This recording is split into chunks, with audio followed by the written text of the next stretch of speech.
Вечірній тайм на ТР Бугунь. Літер поки що не видно. Сподіваємося, за кілька місяців у нас тут появиться відеостена, і ви будете бачити це на своєму екрані. Теж в студії Оксана Денисова. І Осман Пишаєв, мій друг, колега, товариш і брат. Завершальний блок на сьогодні. Дуже важлива соціальна тема – життя та соціальна адаптація людей з синдромом Дауна. 21 березня пройшов Всесвітній день людей з синдромом Дауна. У нас в гостях віце-президент Європейської асоціації Даун-синдром Тетяна Михайленко і син Лев, з яким ми познайомилися щойно. Льова. Привіт. Привіт. Привіт, привіт. Привет. До ефіру так говорив, жваво, а тут перелякався? Ты чего задумался? Я могу сказать. Ну, скажи. Розкажи. Я хочу после разговора посмотреть Киндер-сюрприз. После Ми разговора. обіцяли дитині, що якщо він поговорить з нами, то після цього він зможе залізти в планшет. Тому він з нетерпінням чекає цього моменту. До речі, а хтось знає пароль до твого планшету? Да, Кто знает? Таня. А кто еще знает? Больше никто не знает? Розочка. Розочка еще. А кто такая Розочка? Забув. Льова, скільки... Халина Семеновна. Розочка Семена Михайленко. Лев, я забув, скільки тобі років? Мне 13 лет. 13 років. От, Тетяна... А чим можна я ще спитаю дитину? Да. Да.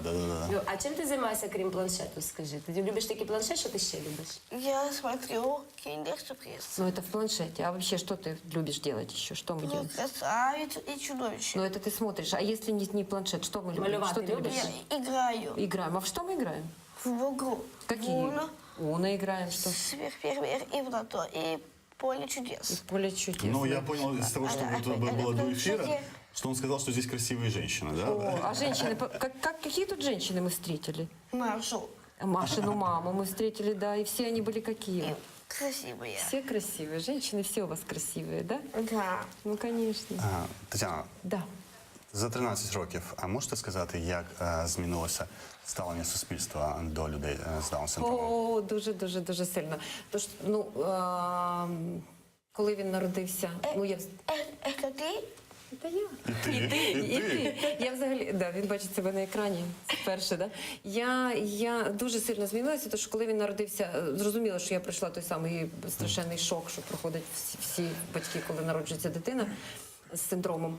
Просто тоді мало хто знав, мало хто бачив. І ми повернулися, так вийшло, що мій чоловік працював у Москві, і малий народився в Москві. Там трохи було полегше, тому що там дуже сильна організація, наші колеги Down Side Up працювали, і вони допомогли. І коли ми приїхали сюди, у 2008-му ми повернулися вже додому, і Льова, хоч він і ходив у дитячий садок, там інтегрований в Москві, ми приїхали і нікуди не могли піти. І був такий шок страшенний, бо ми їхали, мені родичі казали, ну що, ти ж не їдеш нікуди-небудь в Кацапетовку, ти приїхала у столицю державну, ти все... І тут нічого не було, тут був єдиний дитячий садок, який зробили, це зараз, мені здається, в дитячих долонях вони звуться. І все, і більше не було. І там зрозуміло, що ті там декілька місць були зайняті, і подітися було нікуди. І страшенні історії, які мені розказав психіатр, коли наполягав, щоб ми поставили його на облік. Я приїхала, плакала я тоді двічі. Я плакала після психіатру, який пообіцяв мені, що у вас немає все одно ніякого шляху, бо він виросте і зґвалтує свою племінницю, і діти, і ваші, ну, від старших дітей. Це вони психіатр здадуть. таке Це психіатр таке сказав, що все одно таке буде. Ну, тобто він мало чого розумів про синдром. І другий раз на нашому славетнім ПМПК, коли мені стали... Що таке ПМПК? Це психолого-медико-педагогічна консультація, через яку всі діти з особливості повинні пройти, щоб їх направили на навчання куди-небудь. Ми ж хотіли в дитячий садок, і нам казали, що тільки спеціалізований заклад і все. А я казала, що в спеціалізований заклад ми не хочемо, бо ми хочемо рости і розвиватися. А вони копіюють багато. Тому чим більше спілкуються у звичайній атмосфері, ну так як ми всі, вони вивчають закони нашого Але ж діти жорстокі, і він може потерпати від інших. А ви знаєте, жорстокі батьки, а не діти. Якщо батьки нормально ставляться вони не кажуть дітям якихось, а хто це такий, що... Я декілька разів це бачила. Ми приходимо в садок, і його абсолютно нормально сприймали діти. І ми були щасливі. У нас були такі батьки, хто нормально в звичайному ставився. садку? Так, це через деякий... І зараз у нього звичайна школа, так? Школа незвичайна, школа наша спеціальна, і це школа не просто спеціальна, а вона єдина на Україну. Наша це теж започаткована нашими батьками, як і наша організація. Батьківська це школа «Радість», де вони навчаються за спеціальними адаптованими програмами. З ці програми зараз пишуться, що ми сподіваємося, А хтось тим ще. часом Лев тестує телевізор. Він п'є воду, дивиться Я бачу, що він робить. Я бачу, що він робить. Він слідкує, чи всі будуть рухи його повторюватися, що він робить. Бачите, що він робить? Так, бачу, він спеціально тестує, чи буде повторюватися на екрані те, що він робить. Є сумніви, що все це покажуть на екрані. Ні, Люсь, це все покаже. все покажуть, не переживай. Ви дотримуєтесь того, що потрібні спеціалізовані школи, так, для дітей? Ні. Я впевнена, що За ми йдемо. так зване інклюзивну освіту. Так звана, то що просто в нас нема умов ще, щоб зробити інклюзію. Бо інклюзія що передбачає? Передбачає, що дитина знаходиться з усіма, але отримує необхідну допомогу для того, щоб щоб мати можливість йти з усіма разом. Бо багато чого дається їм важкіше, ніж іншим. І спроби ж експериментальні якісь були в Києві, здається, так? Є, і зараз все більше. Зараз того, що ціла когорта батьків з'явилася, які готові вести дітей, які готові добиватися цього. Потроху ми це робимо. Взагалі, те, що я кажу, що... Все показує сильно. Все, що я кажу батькам, і якщо є в мене така можливість спеціалістам, початкова школа, тобто дитячий садок і початкова школа, це цілком можливо включати. Інтерактив у нас такий. Чи рухається стакан на екрані? Нас теж рухається. У нас теж рухається, ми ж тобі ще даємо. Розкажи, що ти в школі вчиш. Наушники нові, щойно подаровані. Розкажи, що це за наушники у тебе? Ну розкажи. А это наушники. Да, откуда у тебя такие? Это подарила Соня. А кто такая Соня? Хто така? Старшая София. Старшая София. Старша Софія. Старша А это кого? моя Таня Михаленко. А это моя Таня Михаленко. Прекрасно. Скажи, що в школі розкажеш, що ти вчиш? Георгий. Георгий, а что ты в школе? Я навчаюсь у 5 класі. У 5 класі, да? Який предмет ти любиш? Дивлюсь кінесурси на інформатиці. На інформатиці. А це я ніяк не розуміла. Це я тільки дізналася буквально вже місяць тому. Я не розуміла, чому в п'ятницю на перший урок інформатики він так біжить. Мені здається, інформатика досить складний предмет. А він просто інформатика, завтра Та планшети інформатика. роздають, може. А тоді ні. Що я з'ясувала? У комп'ютерному класі зараз в них іде тема пошук інформації. Тобто їх навчають, де там буде поїзд, де пошук, де забити, як набрати. Не всі ж можуть швидко набрати, оскільки він це освоїв давно, і він набирає текст легко і знає, де це вбити, то для нього це... Я тоді побачила вчителя, кажу, а як це він каже в мультфільмі? І вчитель мені розповів, що якщо дитина сама може знайти те, що хочеться, знайти його тоді в інтернеті і відкрити, то я дозволяю дивитися. Тому зрозуміло, що Льова. Біжить. Він знає, що це 3 хвилини включить і знайти, І де тут вони. поруються вони з комп'ютером абсолютно так само, як всі діти. Вони легко, швидко, тому що при синдромі Даун А может, побеседуем? Ми Давайте. торгуємося, чи буде Тетяна давати пароль да. зараз, і тоді ми, і Льова тоді Ты давай, зникне давай, зовсім давай мы сделаем з так. ваших і Сними, наших. я что-то скажу, да. Давай, ну сними, я тебе что-то скажу, и мы договоримся. Смотри, давай ты тогда так, ты хочешь уже смотреть мультфильм? Да. Тогда давай ты расскажи хотя бы что-то о себе, а то так неинтересно. Ты хотя бы расскажи, какие книжки Одне ты питання любишь? У задаю. меня Да. книжка «Доктор Плюшева». Это где? А, это в школі у нас створили таку як бібліотеку, Плюшева. де вони кожен вівторок, вони вчаться, вони ходять в бібліотеку, змінюють. А дома какие книжки? Нет, Плюшева. там и нет. А дома какие? Что мы А читаем? дома книжки. А как? Там Киплинги. А Киплинга что ты любишь? Мы читаем... Я читаю про кенгуру. Про старого кенгуру, да, ще И що? про Динго. І про Дінго, да, і собаку Дінго. А ще які, що там И є? Шумай. Ти шумай, металомай, да. И Тато. Тато.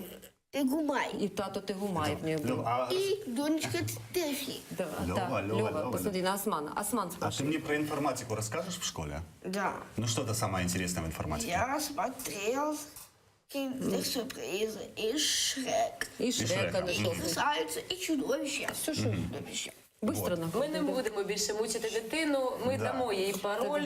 Да. Давай, я тоді тобі зроблю пароль. Відкриваємо, і Льова виконав свою частину зобов'язань. Завдання і переходить в світ мультфільмів і комп'ютерних ігор. Тетяно. Це ви розповідали про психіатрів і ці страшні історії щодо суспільства взагалі, от київського, хоча б столичного. Ну, змінилося. Ну, ви і не відчуваєте тільки, це? і не тільки, оце ж ми зустріч. Це можна якось на деталях? Тому що от я знаю просто, що раніше було багато відмов батьків від цих дітей навіть у пологових будинках. Тепер ця кількість відмови зменшується. Значно менше. З В чим це Києві пов'язано? ну мені здається, по-перше, це пов'язано з тим, що про це стали чути. Ну про це розмовляють, тому що у 2008-му, я пам'ятаю, коли ми ні, це 9-й вже я стала ходити, коли розмовляти з спеціалістом, де можливо, наприклад, в поліклініці. І вони казали, а можна ми дамо ваш телефон? У нас є ще така дитина на нашій ділянці, народилася, щоб з вами поспілкуватися.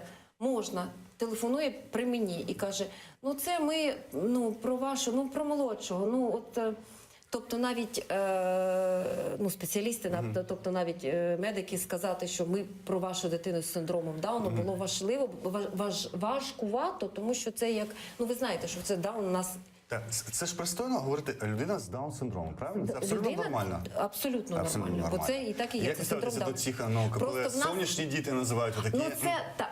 Розумієте, це ефемізм такий, коли це так справді їх звуть. То що ви бачили, ми як зустрілися, ви бачили, всі такі гарні, всі такі, я всіх вас люблю. Так. Це ємність, така особливість. Вони дуже відкриті.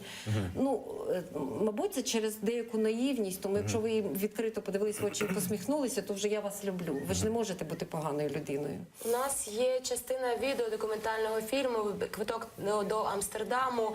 Я би хотіла, щоб ми зараз показали це, якщо готово. Они сидят, ждут темноты родители, чтобы потом, не сильно стесняясь, вывести их подышать свежим воздухом. Мы не говорим о том, что они что-то увидят. Представьте себе вечер, Киев, Киев, там Харьков, Донецк, Днепропетровск. И люди по темноте вывозят своих детей в колясках. А это происходит сегодня, сейчас, вот каждый вечер.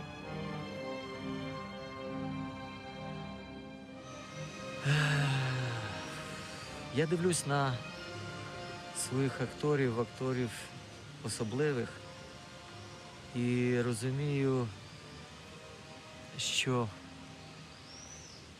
не до кінця розуміють їхні можливості і використовують тільки їхню зовнішню особливість, ніхто не копає глибоко, а глибина там просто неосяжна, нам то не сягнути.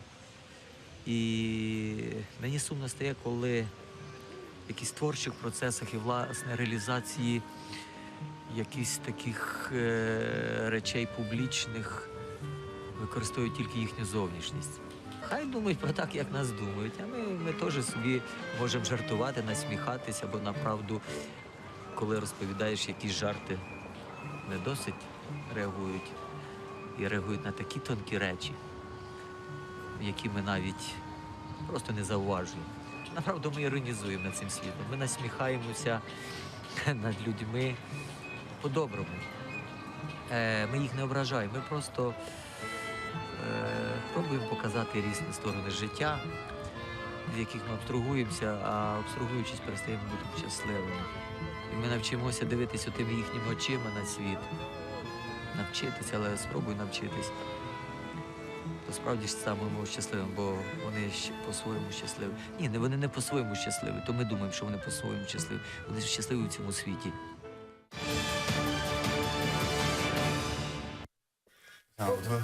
Повертаємося до проблеми, де я просто думала, ти завершив, я хотіла продовжити. А я хотів запитати, що можна ходити в звичайні дитячі садки, а є, щоправда, до школи поки що спеціалізована складніше. і одна вона, да? Ні. Спеціалізований тепер вже в спеціалізовані нас беруть легко, тому що ще й в спеціалізовані ще не всіх брали. Тому що про дорослих ми питали, там хтось пробивався в спеціалізовані школи, а хтось на домашньому навчанні. От скільки ви знаєте в Києві людей з синдромом Дауна? Я не можу сказати скільки, досить багато вже. І майже не залишають, в Києві майже не залишають у пологових. І Як якщо ви є питання, ми Я виїжджаємо. бачила цифру, там 15 тисяч людей по Україні. Ну десь так, да. Ну точно немає, статистики ж немає, ніхто ж не веде. Ми ж 15 тисяч намагаємося. по Україні ми можемо розвити щонайменше 10% це Київ. Складається В Києві кожного року народжується це приблизно 30-35 дітей кожного року у Києві народжуються. Оте все, про що ви розповідали, це ж ініціатива батьків, створення фонду, якихось Це все, розвиваючих. Так, це держава ж самі нас самоусунулася, як зазвичай, від вирішення проблеми. Ну, Правильно я розумію? потроху наближається, потроху, це ж бачите, ось цей наш проєкт шкільний, він іде з Міністерством освіти і з Інститутом спеціальної освіти під егідою, тому в нас є... Ви ж розумієте, якщо це дали дозвіл експеримент, і це було важливо, тому що це означає, що ми в державному закладі навчаємося. І це означає, що цю програму після того можна буде написати, і вона буде прийнята міністерством. А це чому для нас так важливо? Що люди потім з Одеси, з Тернополя, я не знаю, з Рівного, з Харкова можуть взяти цю програму і використовувати її в школах своїх. Мене цікавить, як облаштовуються вони після школи. От що для оце де починається. В дорослому віці. Оце де починаються серйозні проблеми. Розкажіть Оце про це. починається, це з чого ми в Раді були, оце ж про соціальні послуги, про закон цей розмовляли. До речі, скажіть, він потрібний, він дійсно важливий, той, що Він було потрібний, прийнятий? тому що він же в Чи він першому як завжди? читанні. Ні, Так, в першому читанні. як він буде виконуватися, ми ніколи не знаємо. Це ж таке. Але те, в що нас. там написано. Ну важливе, тому що це передбачає, наприклад, супровід на робочому місці. Бо вони можуть працювати, наші молоді люди, але для того, щоб увійти в процес, і якщо якісь нестандартні ситуації, це де вони губляться. Вони дуже добре виконують те, що навчили, от він буде виконувати, іноді типово розвинута людина так не буде робити, буде шукати. В них немає цього 2 пишемо, а 3 пам'ятаємо. Вони 2 – це 2, і ми робимо отак. І тому супровід потрібен. Потрібна допомога при незалежному проживанні, бо ми всі хочемо, ми не хочемо, щоб вони все життя були пришиті до нас. Ми хочемо, щоб вони Самостійне проживання. самостійний. І це досвід такий є, і це дуже популярно. Яка допомога потрібна для Ну, самостійного проживання? наприклад, вони, наприклад, об'єднуються і там 3-4 в якомусь в будиночку, да, живуть. Тоді є людина, яка супроводжує їх усіх. Тобто, якщо вони, я не знаю, зламалася там пральна машина, вони точно не знають, як. Хтось з них, це все від підготовки залежить, хтось може і подумаєш, куди треба зателефонувати, може навіть батькам. Це, звичайно, що їх навчають. Якщо ти не знаєш як, зателефонуй тому, хто може тобі відповісти. Але це якщо вона просто не включається. А якщо полилася вода і треба реагувати швидко, там повинна бути людина, яка допоможе в такій ситуації. Координатор. Так, якщо не знає, там, наприклад, допомогти скласти список покупок, якщо не може з цим рахувати це типова проблема. Ну, тобто потрібен супровід, тому це називається незалежне проживання з Якщо підтримкою. щось зі здоров'ям, просто треба звернути увагу на це, піти до На лікаря. здоров'я. Вони, коли незалежно живуть, вони можуть це самі поратися з цим. От це далі і далі, от сюди все далі і далі рухається Європа. Це те, що я чую, це те, що я дуже хочу, щоб в нас було. То, що наприклад, останні дві асамблеї, коли збиралися, там завжди презентують якісь новини, що де розроблено. І тенденція, от я бачу, по-перше, розробляють додатки до планшетів смартфонів, бо всі вони з планшетами, смартфонами, вони дуже швидко впораються, бо в них аудіосприйняття дуже сильне. В них не аудіо, аудіо, буває часто проблеми, а от візуальність це їх сильна сторона. Тому це все. Це для них І легко. це впливає на те, що вони можуть дуже добре розвитися. От в 17-му році виходить з європейського проєкту, буде 3 додатки. Буде додаток з навігатор спеціальний, який можна адаптувати під свою дитину і дати їй можливість самостійно проходити маршрути. Це буде додаток тренування грошей, це буде додаток планування, час. Бо поняття для нас, ми якось швидко вивчаємо, де що 15 хвилин це приблизно от стільки, а вони, розумієте, це ж абстрактні поняття. Але якщо у них візуальне сприйняття, то ці ж люди можуть здебільшого круто реалізуватися в творчих професіях. Розумію, художники, так? Музиканти. Я маю на увазі, що у нас чи існують можливості для того, щоб дитина розвивалася і навчалася цьому. Це ж зараз те, що ми намагаємося, що батьки якось в нас потроху десь це робити, тому що є такий досвід цікавий, дуже цікавий. В Мексиці є просто феноменальна школа, вони їздять по світу із своїми картинами, вони малюють в типовій манері, яскравій мексиканській. Вони роблять естампи такі, вони роблять картини, вони навіть з виставками їздять. От ти мене перебила, а я перше питання поставив саме, як зараз облаштовуються вони? От як зараз це виглядає, їхнє життя доросле? Тут ви маєте на увазі. Хоча б те, що ви знаєте, в Києві. Тут те, що ми знаємо, у нас ти зусиллями батьків, хто як зміг. Тобто ми знаємо, буквально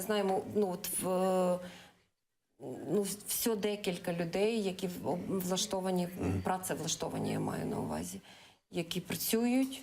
І це дуже важливо, бо для них важливо, щоб вони були зайняті. Вони можуть вибирати самі професію? Чи їм в професії пропонують і беруть те, що дають? Ви розумієте, що в нашій ситуації, якщо є можливість, то треба йти. І треба, я знаю одну сім'ю, де мама каже, ми зубами тримаємося за цю роботу. За яку? Він робить таку офісну, він сортує листи, копіює, таке. Тому що вони розуміють, що це потрібно, щоб він вранці встав, зібрався, поїхав, і він їде не тут, вони за міста, вони дві маршрутки, метро, там щось довга така дорога. Але це важливо. Тетяна, от я згадую один випадок, я просто не готувався до нього, згадав, що є приклад, це, здається, в Іспанії, в Малайзі, людина, яка закінчила університет. Пабло Пінеда. Це така фігура в нашому... Це років 10, точно, можливо, більше я почув цю історію. А от як визначається, чи можна визначити, яку дитину можна відправляти навіть до університету і вчитися в університеті? Є методики, як визначати їхні можливості? Можливо, більшість з них не визначені ці можливості? Ні. Більшість з них те, що колеги мої зарубіжні називають gifted underachiever. Тобто, де є здібності, а вони нічого не досягли. Це є і серед звичайних дітей дуже багато таких. Просто в чому Пабло Пінеда – це унікальний. Він унікальний, всі про нього знають, в світі Даун-синдрому всі знають. Але я розмовляла з директором з комунікації Даун Іспанія, коли вона була тут, ми показували тут фільм, дуже хотіли, щоб він приїхав, я навіть з ним листувалася. Він унікальний. Але багато в чому, як вона сказала, це батьки, які вклали, Це генетика, зрозуміло все одно, бо одна зайва хромосома, всі остальні від батьків ми беремо, тобто вони теж різні. І він продукт одного вчителя. Це теж про що ми кажемо, підходи важливі, бо що робив, як вона мені розповіла, що робив його вчитель, він адаптував програми. Під нього Під те, як він сприймає. Бо одну і ту саму інформацію можна дати так, що вони нічого не зрозуміють, можна дати так, що вони зможуть з нею. Якраз підходимо до мого наступного запитання. Скажіть, Тетяно, будь ласка, по пунктах, що треба персональний, правильно, для того, щоб дитина адаптувалася, навчалася і самореалізувалася в підсумку? Що треба по пунктах? Персональний вчитель. Не обов'язково. Допомога потрібна. Потрібна допомога, потрібно враховувати особливості. От те, що вас, наприклад, я сказала, в них важко їм сприймати на слух, вони гарно сприймають це візуально. Тобто все, що можна додати, все, що можна, ви розповідаєте. В нас же академічна освіта, академічна, це здебільшого що? Це лектор. Так. Аудіально, так. І це розмова для них це бла-бла-бла-бла-бла-бла, і воно пройшло.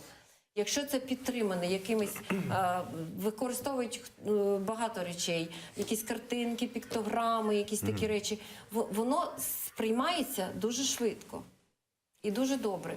Тому, от, наприклад, читання, і це для мене, коли я перше почула Сью Баклі, вона приїздила сюди, це для мене було таким відкриттям, тому що я знаю, що тут на той час, скажімо, 9 років тому, мало дітей, хтось там навчали якийсь там мінімум читання, а так здебільшого мало хто читав з них, або читав дуже погано. І тут вона приїздить і каже, що читання – це їхня сильна сторона. Тому що це дуже візуальна річ. І читання допомагає їм навіть в них мовлення. Мовленнєві питання в нас серйозні. Бо це пов'язане з багатьма речами. По-перше, мовлення – це взагалі важко. Це ми повинні тут те слово скласти, дати сигнал своєму апарату. Тобто найкраще спілкуватися з ними картинками. Допомагати картинками. І все супроводжувати, будь-що супроводжувати. Це перші роки у вас, я кажу, батьків повинен рот Що не має робити закриватися. держава? Ой, добре було б, як держава підтримувала наші ініціативи, бо те, що треба, ми потихеньку це робимо. Просто що, хоч би це останній час, хоч не сильно заважають, це вже, але Вже приємно. Тобто у нас зараз, я розумію, що і вчителі плачуть з інклюзією, бо вкидають. Розумієте, якщо клас, добре, якщо 20, а не 35 людей. З 20 цих буде 6 буде гіперактивних, 3 з мовленнєвими проблемами, 2 з такою сякою розумовою якоюсь вадами. І тут ще дитина з синдромом, або дитина з глибоким аутизмом. І вчитель просто зрозуміло, що він буде всіми силами буде відбиватися від цієї дитини, бо це нереально. Повинен бути асистент вчителя, який буде допомагати цим дітям. Має бути можливість робити програму спеціальну. От я, наприклад, дуже уважно слідкую за колегами моїми з Хорватії, бо вони теж почали з того, що вони ж теж колись із радянського блоку вийшли. І ми з... Танюшечка, Можна я? да. Це ворон. Тихонько. Тобто вони Карка. Своїми силами це підлаштували. Їм пішли на зустріч, їм дали асистента в клас, і їм дали можливість програму адаптувати. Тобто, Дінка каже, що ми робимо? Ми сідаємо з вчителем на початку року, і ми дивимось, наприклад, історія. Це там, не знаю, 6 клас, ми вивчаємо Єгипет. Що з цієї теми повинна вивчити моя дитина? Вона повинна вивчити отакі важливі дати, що там виробляли, хто там. І оцей об'єм вони вивчають, вона робить картки, щоб то... У нас, на жаль, лише одна хвилина. Льова хоче з мамою обговорити мультфільм, я так розумію. Там «Сніжна королева». І Можливо, якщо дозволите, одне питання до Льова. Чи Да. він відповість? Сыночка, Поговори з сыночка. нами трошки. Да. Одно, Одне и питання. ты выйдешь уже, смотри. Одно слово ответь, смотри, ответишь, разумеем, и, что ты, ты и пойдешь, мы нас тебе разрешим. Лёв. Ответь Нет, я Осману. могу здесь. Хорошо, да, хорошо, и здесь. Осману ответь, пожалуйста, он Только хочет... здесь я сяду. Хорошо, Да, послушай, конечно. Осман. Поговорим. Послушай, Осман. А Да. потом посмотрим Да, здесь. послушай, Османа, Лев, пожалуйста. ну вот кроме планшета, ты о чем мечтаешь? Да. О чем Что ты мечтаешь? хотел бы? Я хотел, чтобы я посмотрел. Нет, не посмотрел, ты уже отвлекись, пожалуйста. Трудно Вообще, сказать про кроме будущее. планшета, тебе что-то нравится, что ты любишь? Я люблю Танечку. Вот так. Что ты любишь? Розочку и Танечку. Тетяна Розочку Михайленко, ти. віце-президент Європейської асоціації Даун-синдрому, і Льова, який мріє про планшет. Ми зустрінемося з Оксаною Денисовою з вами у понеділок, рівно о 18:15. Тепер же Уже понеділок. О 17:15 і з понеділка ми будемо 4 години проводити з вами щодня. Побачимося в понеділок. Раді вас вітати будемо.